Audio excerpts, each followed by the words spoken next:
मैं माननीय अनुराग ठाकुर जी द्वारा प्रस्तुत राष्ट्रपति अभिभाषण पर धन्यवाद प्रस्ताव का समर्थन करने के लिए आपके समक्ष उपस्थित हुई। अध्यक्ष जी, मैं आपका और अपनी पार्टी का धन्यवाद करती हूं कि इतने महत्वपूर्ण मुद्दे पर मुझे अपना मत रखने का अवसर मिला है। अध्यक्ष जी, ये राष्ट्रपति अभिभाषण ऐतिहासिक है। इसमें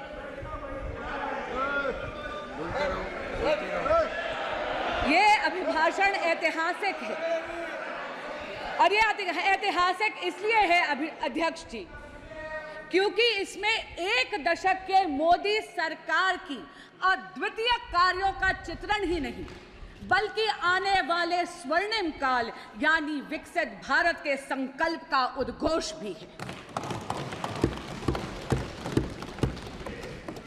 मोदी जी की जन कल्याणकारी योजनाओं का असर और उनके विकसित भारत के विजन के जो जनता का अगाध विश्वास था, उसी के कारण से अध्यक्ष जी एनडीए को तीसरी बार जनता ने पूर्ण बहुमत का जनादेश दिया।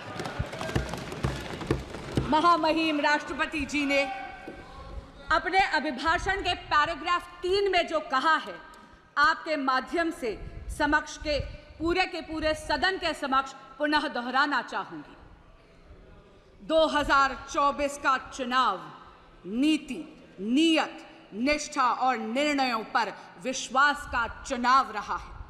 मजबूत और निर्णायक सरकार में विश्वास, सुशासन, स्थिरता और निरंतरता में विश्वास, ईमानदारी और कड़ी मेहनत में विश्वास, सुरक्षा और समृद्धि में विश्वास, सरकार की गारंटी और डिलीवरी पर विश्वास, विकसित भारत के संकल्प में विश्वास। मेरी सरकार ने 10 वर्षों में सेवा और सुशासन का जो मिशन चलाया है, ये उस पर मोहर है।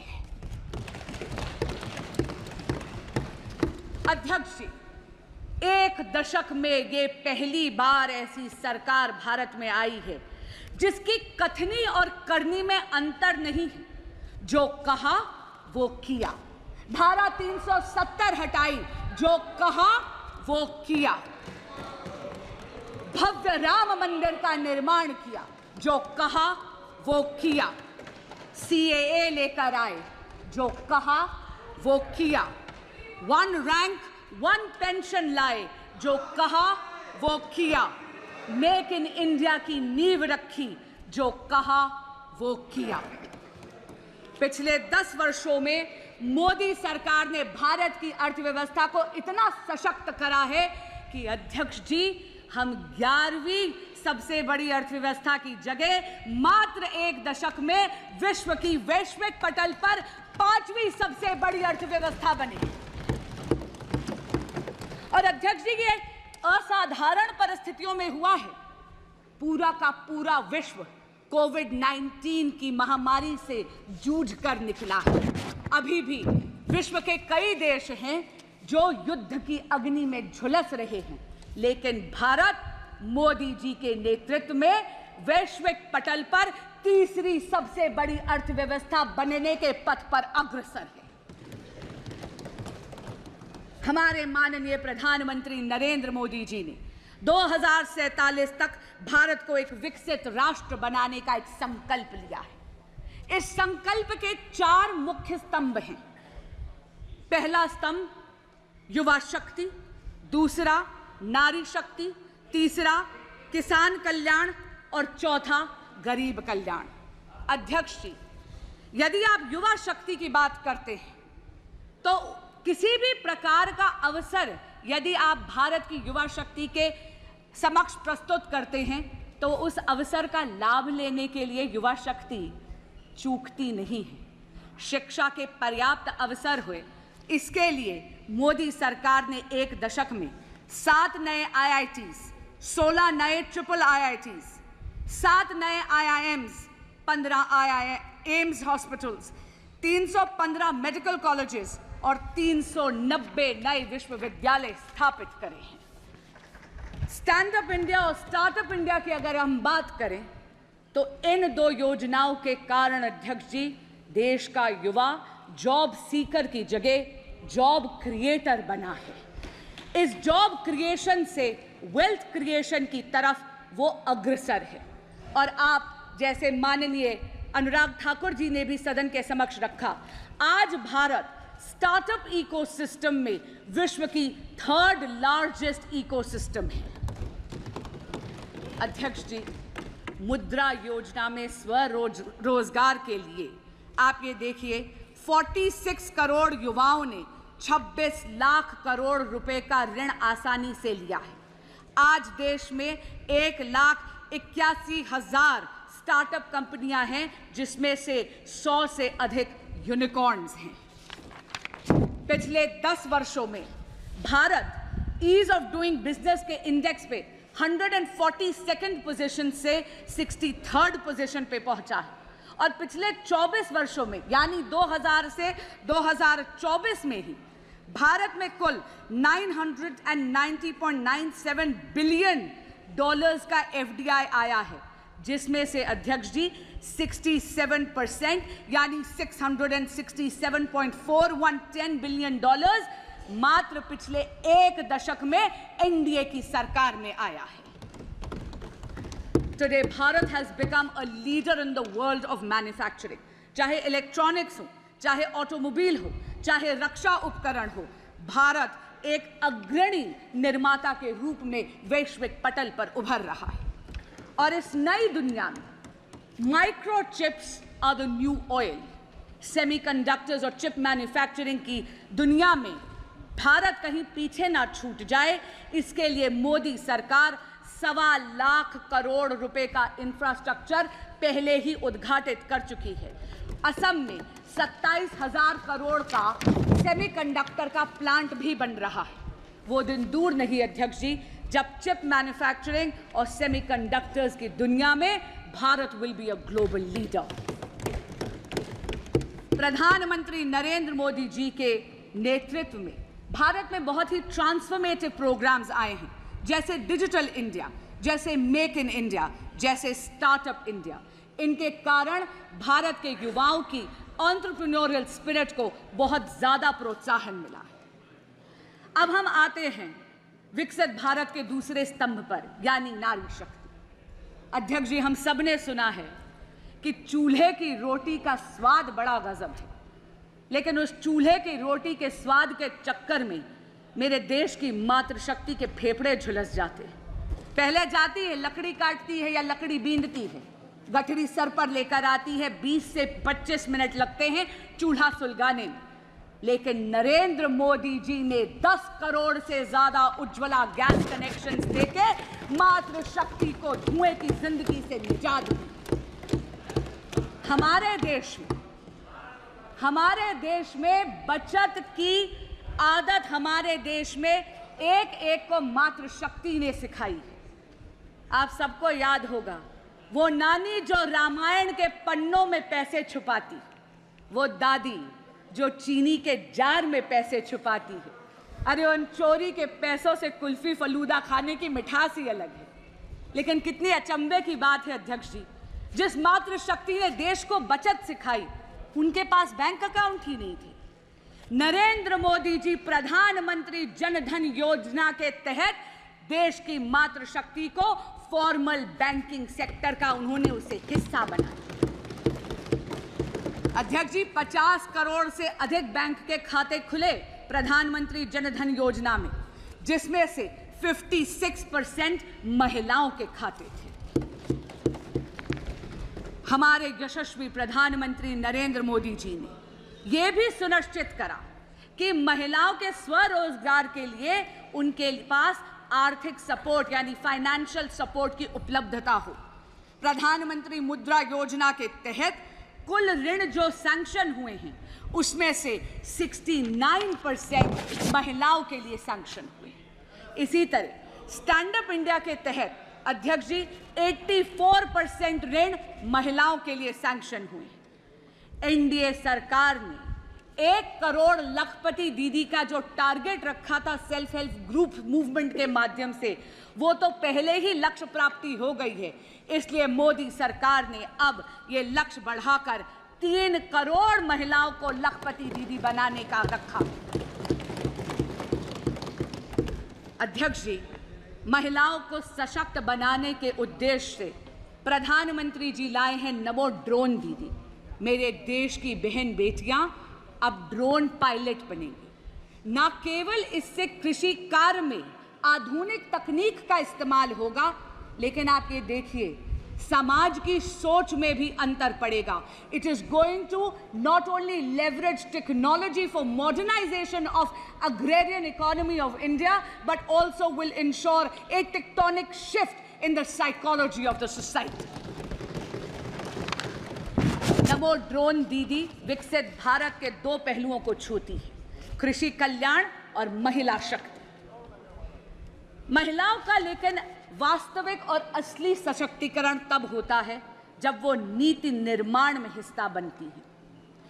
अध्यक्ष जी, यहाँ पे कई सदस्य हैं, यहाँ पे आदरणीय हरसिमरत कौर जी भी बैठी हैं, वो तो स्वयं इस बात की साक्षी हैं कि 16वीं लोकसभा में तब की माननीय विदेश मंत्री श्रीमती सुषमा स्वराज ने राष्ट्रपति अभिभाषण के धन्यवाद प्रस्ताव के अनुमोदन के वक्त एक इच्छा प्रकट करी थी 33% महिला आरक्षण के लिए, ताकि महिलाओं का राजनीतिक सशक्तिकरण हो सके। अध्यक्ष जी, मेरा मन प्रफुल्लित हो उठता है ये कहते हुए कि प्रधानमंत्री नरेंद्र मोदी जी और उनकी सरकार ने 17वीं लोकसभा में ही ये स्वप्न हकीकत में तब्दील कर दिया। अध्यक्ष जी, 18वीं लोकसभा में सुषमा स्वराज की दी हुई ये आंखें नारी शक्ति वंदन अधिनियम को लागू होते इस सदन में देखेंगी और इस ऐतिहासिक पल की साक्षी बनेंगी। विकसित भारत का अगला स्तंभ है किसान कल्याण। अध्यक्ष जी, एनडीए सरकार के लिए अन्नदाता देवतुल्य है और इसीलिए एनडीए सरकार ने इन देवतुल्य किसानों के लिए 3,20,000 करोड़ रुपए पीएम किसान सम्मान निधि के तहत पहले ही वितरित कर दी है।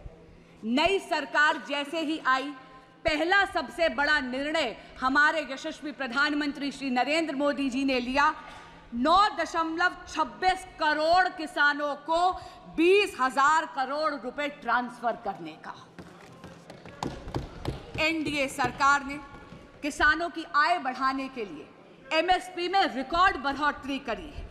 ऑर्गेनिक फार्मिंग, कोल्ड स्टोरेज, कृषि आधारित उद्योग, डेयरी और मत्स्य पालन में आधारित उद्योगों को भी प्रोत्साहित करा गया है।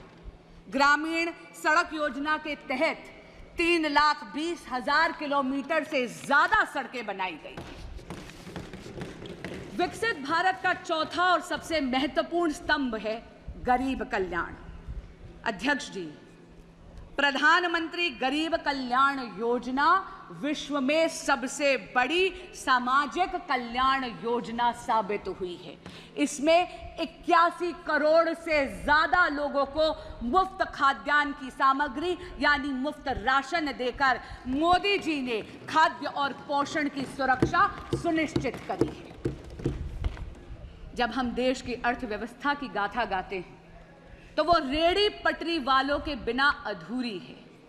नरेंद्र मोदी जी ने पीएम स्वनिधि के तहत 70 लाख से ज्यादा रेड़ी पटरी वाले यानी स्ट्रीट वेंडर्स को 11,000 करोड़ का ऋण बिना गारंटी के मुहैया करवाया है। अध्यक्ष जी, जिनकी गारंटी कोई नहीं लेता, उनकी गारंटी लेते हैं नरेंद्र मोदी। हर व्यक्ति का एक स्वप्न होता है कि अपनी पक्की एक छत हो। पीएम आवास योजना के तहत एनडीए की सरकार ने इस ख्वाब को हकीकत में बदला है।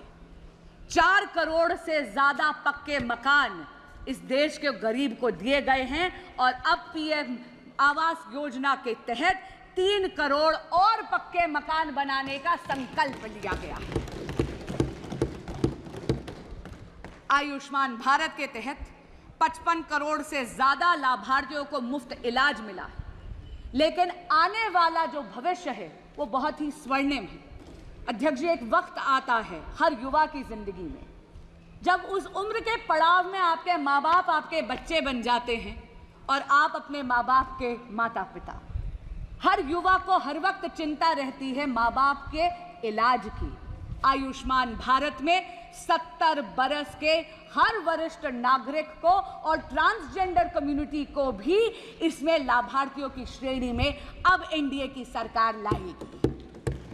कितनी राहत की बात है, इस देश का युवा भी अब सांस ले सकता है कि 5 लाख रुपया सालाना माँ बाप की हेल्थ के प्रति सरकार मुहैया करवाने वाली है।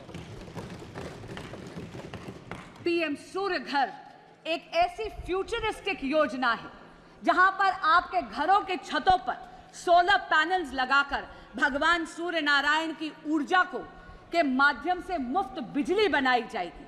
और अध्यक्ष जी, मुफ्त बिजली से भी बेहतर है कि वो जो बची हुई बिजली है, एक्सेस बिजली, आप ग्रिड पर बेचकर एक नई इनकम का सोर्स, एक नया आय का सोर्स भी होगा।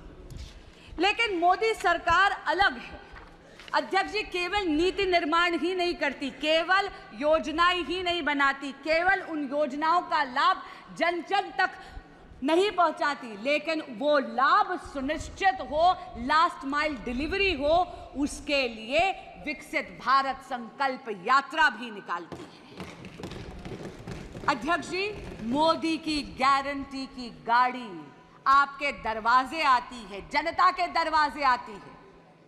सभी सरकारी योजनाएं एक ही छत के नीचे है। आपको आधार कार्ड बनाना है, काउंटर वही है। पीएम स्वनिधि चाहिए, काउंटर वही है। आपको उज्ज्वला गैस कनेक्शन चाहिए, काउंटर वही है। गुड गवर्नेंस के साथ साथ accessibility to that good governance Modi सरकार सुनिश्चित करती है। एक अच्छी सरकार जो आए आपके द्वार। अध्यक्ष जी, सरकारें आईं और सरकारें गईं। गरीबी हटाओ, गरीबी हटाओ केवल एक चुनावी जुमला बनकर रह गया था, लेकिन यशस्वी प्रधानमंत्री नरेंद्र मोदी जी ने सुनिश्चित करा 25 करोड़ लोगों को मल्टी डिमेंशनल गरीबी की रेखा से उठार दिया। आज का दिन एक बहुत ही महत्वपूर्ण दिन है। अध्यक्ष जी, मैं स्वयं एक वकील हूं और खुद अपने व्यक्तिगत अनुभव से कहती हूं कि आज का दिन 1 जुलाई हम वकीलों की फ्रेटर्निटी में उत्साह का माहौल लाने वाली है, क्योंकि 1 जुलाई से भारत में भारतीय न्याय संहिता लागू हो रही है।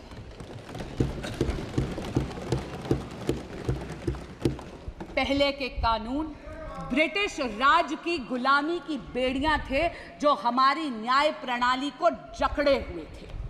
पहली बार भारत में एक ऐसी दंड प्रणाली आ रही है जिसका ध्येय न्याय होगा। क्योंकि अध्यक्ष जी, जब कोई ऐसा कानून विलायती हुकूमत बनाती है तो उसका उद्देश्य न्याय नहीं होता, उसका उद्देश्य दमन होता है, क्योंकि वो चाहती है कि उसकी हुकूमत बरकरार रहे। लेकिन पहली बार देश में भारतीय दंड प्रणाली आएगी जिसका ध्येय न्याय होगा, न्याय को प्राथमिकता देगी।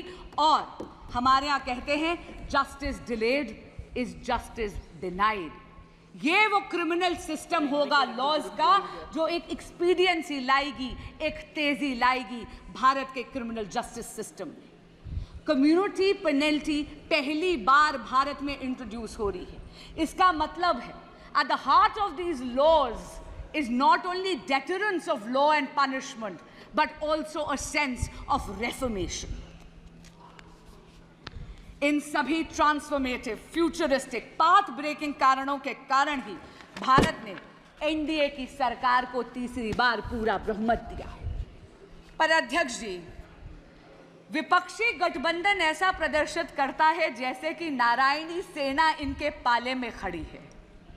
पर अध्यक्ष जी, इतना जरूर कहूंगी, कृष्ण तो कर्म के कायल हैं, इसलिए उनका आशीर्वाद तो नरेंद्र मोदी जैसे कर्मयोगी पर पुनः बरसा है। विपक्ष चाहे ये दिखाने का प्रयास करे कि स्वयं अक्षोहिणी सेना उनके पास है। अध्यक्ष जी, बहुत चौंकाने वाली बात है कि वो विपक्ष जिसने आपातकाल लगाने का अधर्म करा, वो विपक्ष जिसने भारत के संविधान को गला घोटने का अधर्म करा, जिसने इस देश के लोकतंत्र की हत्या करने का अधर्म करा, वो विपक्ष जिसके गठबंधन के सदस्य आज भी दिल्ली में एक कॉन्स्टिट्यूशनल क्राइसिस क्रिएट करते हैं क्योंकि वो अपनी जिद पे अड़े हुए हैं कि वो अपनी सरकार जेल से चलाएंगे। क्यों? क्योंकि वो सत्ता के मोह में मदमस्त हैं और दिल्ली उनके इस मोह से त्रस्त है। अध्यक्ष जी, बड़ी अजीब बात है, दिल्ली आज पानी के लिए तरस रही थी, एक बारिश हो गई तो पानी से त्रस्त हो गई।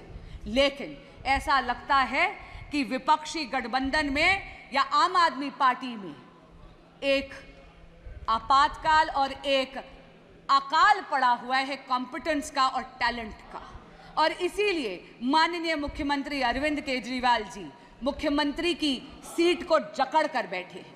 मैं पूछना चाहती हूं, ऐसा विपक्ष जो पॉलिसी पैरालिसिस का अधर्म करता है, जो लैक ऑफ गवर्नेंस का अधर्म करता है, वो धर्म की बात कर कर इस सदन में कैसे आड़े आ सकता है जब ये सदन इमरजेंसी की रेजोल्यूशन पास करना चाहता है, इस इमरजेंसी का खंडन करते हुए।